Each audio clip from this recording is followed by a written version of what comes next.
$100,000 fee, $100,000 annual fee, $100,000 a year, $100,000 per person, H-1B visas, H-1B visa applications. H-1B visa program. तो 19 सितंबर 2025 को US के जो current president है mister Donald Trump, उन्होंने एक एग्जीक्यूटिव ऑर्डर साइन किया। अब इस ऑर्डर के हिसाब से यूएस का जो H-1B वीजा है, इसकी एप्लीकेशन में $100,000 की फीस ऐड हो गई और ये जो चीज है ये 21 सितंबर 2025 से एप्लीकेबल हो गई, लागू हो गई। $100,000 a year for H-1B visas. अब ये जो H-1B वीजा है यूएस का, ये दुनिया भर में काफी ज्यादा पॉपुलर है। पर्टिकुलरली जो टेक इंडस्ट्री के अंदर स्किल्ड वर्कर्स होते हैं ना, उनके प्रति ये काफी ज्यादा पॉपुलर है। बहुत सारे लोग इस वीजा को लेके यूएस के अंदर इमिग्रेट करते हैं और बड़ी बड़ी टेक कंपनियों के अंदर सिलिकॉन वैली में अपनी जॉब करते हैं। और डेटा के हिसाब से आज के टाइम पे यूएस के अंदर जितने भी H-1B वीजा होल्डर्स हैं, उनमें से 70% इंडियंस हैं और इस नए रूल के हिसाब से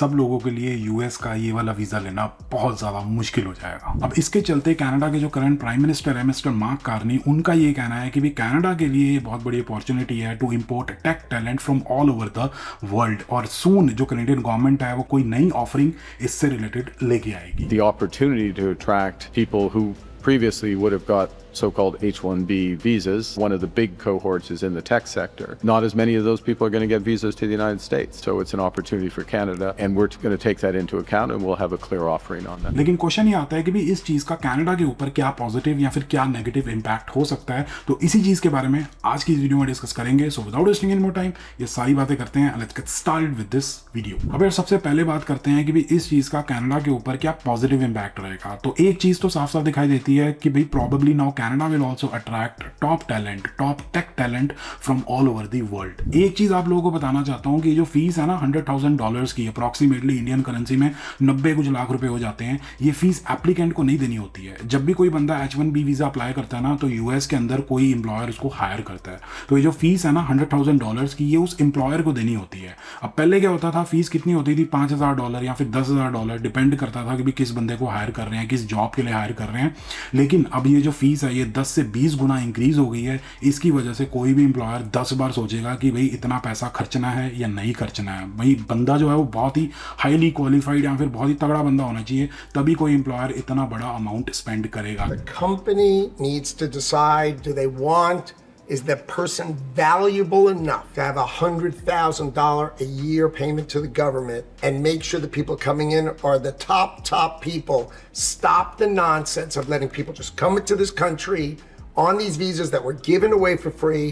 President is crystal clear. तो इसी वजह से काफी सारे लोग जो अपनी होम कंट्री को छोड़ के नॉर्थ अमेरिका के अंदर मूव होना चाहते हैं, तो अब यूएस ने तो औखा हिसाब किताब कर दिया है, तो इसलिए अब दूसरा ऑप्शन क्या आता है, कनाडा। तो इसलिए बहुत सारे लोग कनाडा की तरफ रुख करेंगे। अब कनाडा में आने का एक और बहुत बड़ा रीजन अभी वीडियो में आगे एक्सप्लेन करूंगा, लेकिन स्टिल हाँ, काफी सारे एक्सपर्ट्स ये कह रहे हैं कि now Canada will attract top talent from all over the world और कनाडा के लिए एक बहुत बड़ी अपॉर्चुनिटी है। अब आपके माइंड में बात आ रही होगी कि भी कनाडा के लिए अपॉर्चुनिटी क्यों है, कनाडा को फायदा क्या होगा। तो बेसिकली यार कनाडा का हिसाब किताब ये है कि यहाँ पे इनोवेशन की मेरे हिसाब से बहुत ज्यादा कमी है। एक शॉपिफाई या फिर एक ब्लैकबेरी को छोड़ के कोई बड़ी कंपनी नहीं है जो टेक सेक्टर में पता नहीं क्या ही कर रही हो।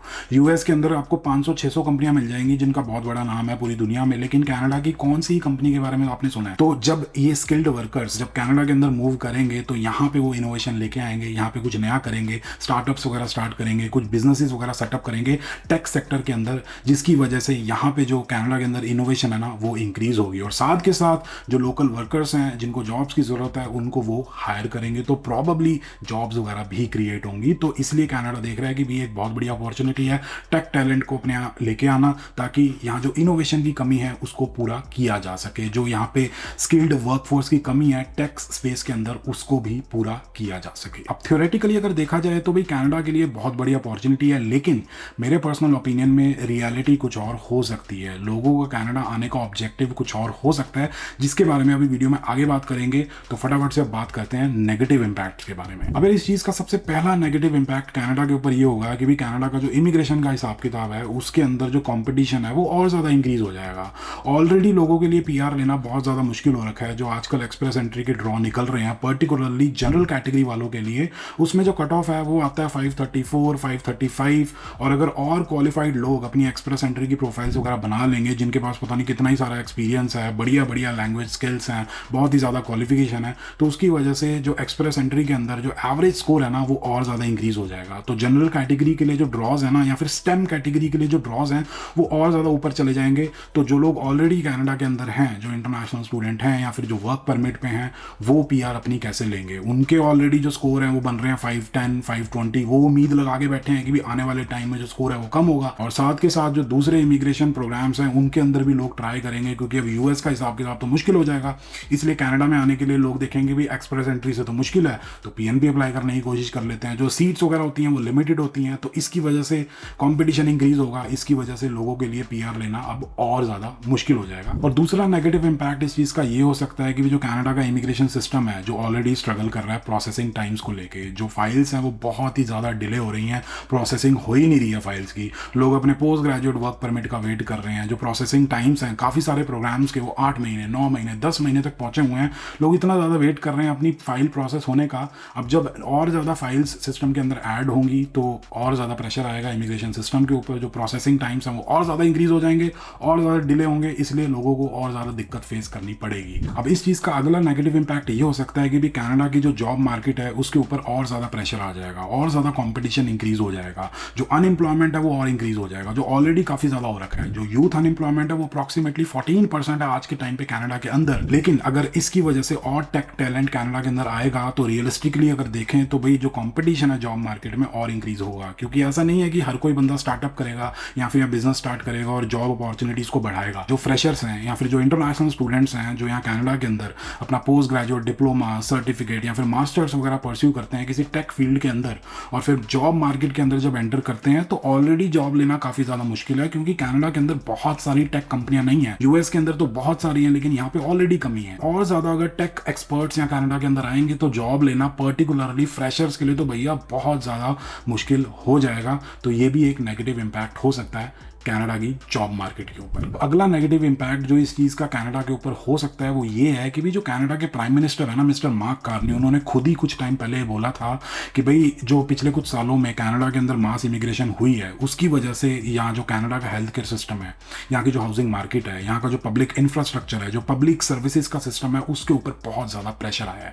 लेकिन अब अगर और लोगों को यहाँ पे इन्वाइट किया जाएगा, इमिग्रेशन और ज़्यादा होगी, तो उसकी वजह से तो भाई और ज़्यादा प्रेशर आएगा। ये जो सारे सिस्टम्स हैं, housing market, health care system, जो भी चीज़ है, ये ऑलरेडी स्ट्रगल कर रहे हैं, लोगों को बहुत ज़्यादा दिक्कत आ रही है। भाई साहब हेल्थ केयर की बात करें तो 6-6, 8-8 महीने की वेटिंग होती है। तो इन सारी चीज़ों के ऊपर और ज़्यादा प्रेशर आ जाएगा। इसकी वजह से कनाडा के अंदर जो लोग हैं वो और ज़्यादा स्ट्रगल करेंगे। तो ये हिसाब किताब भी हो सकता है। अब अगली चीज़ ये आती है कि चलो ठीक है, लोग H1B वीज़ा अप्लाई नहीं करेंगे, लोग यूएस मूव नहीं होंगे क्योंकि वो तो मुश्किल हो गया है, तो इसलिए लोग दूसरी कंट्रीज़ के अंदर मूव हो जाएंगे, वहाँ पे कोई ना कोई टेक कंपनी के अंदर काम करके अपने आप को उस कंट्री के अंदर सेटल कर लेंगे। लेकिन प्रॉब्लम ये आती है कि जो यूएस है उसके अंदर जो बड़ी बड़ी टेक कंपनियां हैं जैसे कि माइक्रोसॉफ्ट, गूगल, अमेजॉन, टेस्ला वगैरह, या फिर बहुत सारी जो कंपनियां हैं वो H1B वीज़ा होल्डर्स के ऊपर बहुत ज़्यादा रिलाय करती हैं। उनको तो स्किल्ड वर्कर्स की ज़रूरत है ना, तो वहाँ पे कमी हो जाएगी स्किल्ड वर्कर्स की। इसकी वजह से वो दूसरे ऑप्शंस देखने शुरू करेंगे। सबसे बड़ी ऑप्शन ये है कि कनाडा के अंदर जो स्किल्ड वर्कर्स हैं, टेक स्पेस के अंदर जो काम कर रहे हैं, उनको हायर किया जाए, क्योंकि जो लोग कनाडा के अंदर हैं जिनके पास कनाडा का पासपोर्ट है वो TN वीज़ा लेके या फिर L1 वीज़ा लेके यूएस में वर्क परमिट पे मूव हो सकते हैं और वहाँ पे बढ़िया तरीके से काम कर सकते हैं। तो इसलिए कनाडा के अंदर जो ब्रेन ड्रेन कहते हैं वो और ज़्यादा इंक्रीज हो जाएगा और कनाडा के लोग भी विलिंग होंगे। रीज़न ये है कि यूएस थोड़ा सा अफोर्डेबल है एज कम्पेयर टू कनाडा। वहाँ पे जो सैलरीज हैं टैक्स बेस के अंदर बहुत ज़्यादा होती हैं एज कम्पेयर टू कनाडा, मतलब बहुत ज़्यादा, मतलब काफ़ी ज़्यादा होती हैं, मतलब लगा लो 1.5, 1.7 टाइम्स यहाँ पे डबल भी मिलती है यूएस के अंदर। तो डेफिनेटली जो कनेडियन पासपोर्ट होल्डर्स हैं जिनके पास अपॉर्चुनिटी है वो डेफिनेटली कोशिश करेंगे यूएस मूव होने की। अब यार सबसे इंपॉर्टेंट चीज़ जो मैं डिस्कस करना चाहता हूँ, जो मैं बार बार बोल रहा था कि आगे बात करते हैं, वो ये है कि भी ठीक है, जो कनेडियन प्राइम मिनिस्टर है मिस्टर मार्क कार्नी, उनका ये कहना है कि भी कनाडा के लिए बहुत बड़ी अपॉर्चुनिटी है टेक टैलेंट को कनाडा में अट्रैक्ट करने की, ठीक है। लेकिन मेरा पर्सनल ओपिनियन ये कहता है, मेरा पर्सपेक्टिव ये कहता है कि जो भी लोग कनाडा आएंगे जिनका मेन उद्देश्य ये है कि भाई हमें यूएस में मूव होना है, तो वो कनाडा को एक जरिए की तरह यूज़ करेंगे, एक मीडियम की तरह यूज़ करेंगे यूएस मूव होने के लिए।